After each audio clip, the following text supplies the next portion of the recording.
Hello and welcome back to another Photoshop tutorial. In this video we'll be making some glowing floating text like you can see on screen here. To start with, you want to make a black background. I find black background just makes it much easier to do this with. You can do this by selecting black over on the bottom left toolbar and then hitting Alt and Backspace. Now select the text tool on the left and we'll change the colour to white and add in your text. I find that the bigger fonts tend to work better with this as there's more space within the letters to pick up the effect. So just resize your text here to make it nice and big and then right click the text layer and we'll convert that to a smart object. Once you've done that, head on over to filters and click on liquify, and we'll just be sort of playing around with the text here to make it wavy. So to help you see the text a little bit better here, make sure you've got show backdrop enabled, and then you may want to play with the opacity sliders to better see your text.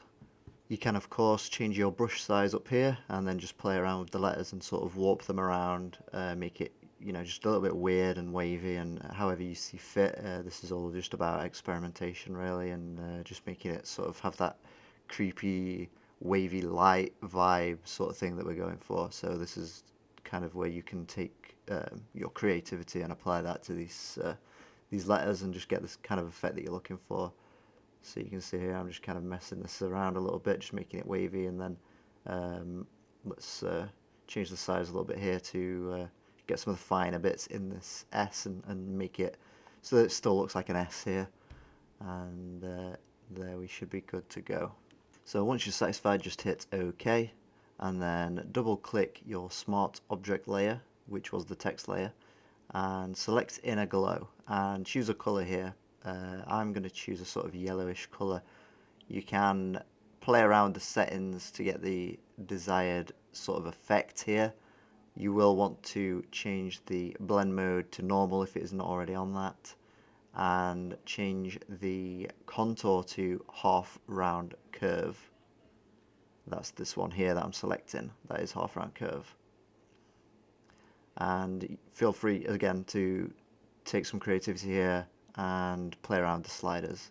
Once you've done that, head on over to color overlay and choose a similar color here but a little bit lighter than the color you just chose.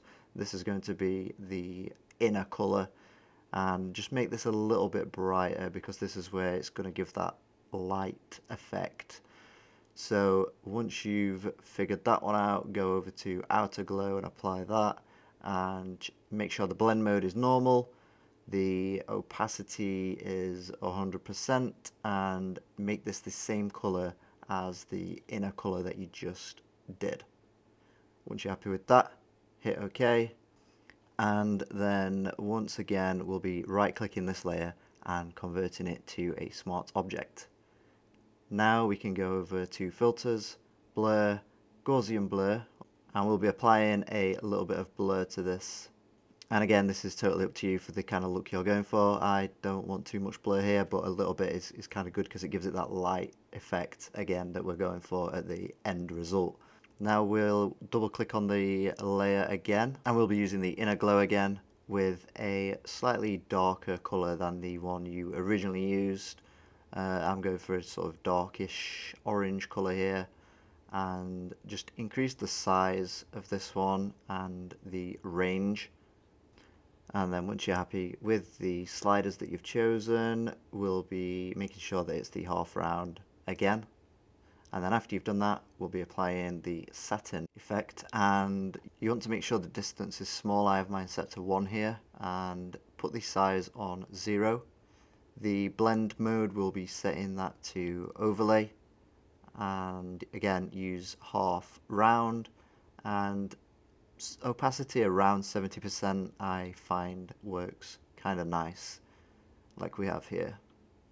Once you're happy with those, just hit OK and apply those changes, and then we can add an adjustments layer to brighten this up a little bit. So you can click on adjustments here and add a brightness / contrast, and then you can apply those to this layer just below.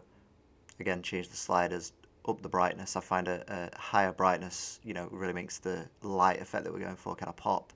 So once you're happy with that, highlight all your layers using shift and clicking, and then right click and convert to smart object to convert them all to one smart object. Now you can still double click on the layer here, the little page icon, to open up the smart object and edit individual elements.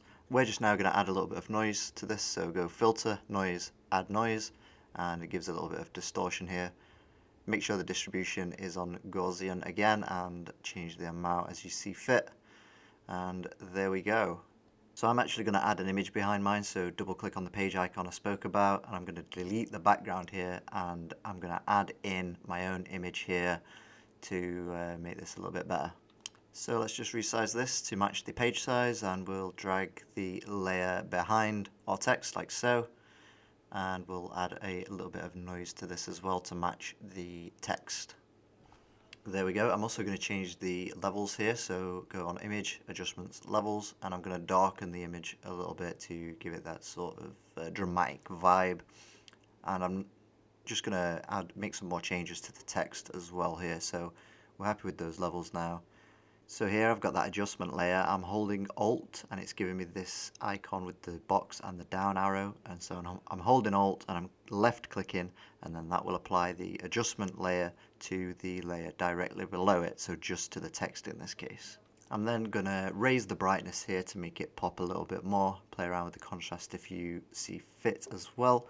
Once you're happy with that, I'm also going to add a levels adjustment layer to the text, again holding Alt, and we'll just play around with this to just make the text a little more vibrant against this image and kind of get that floating light effect that we're going for.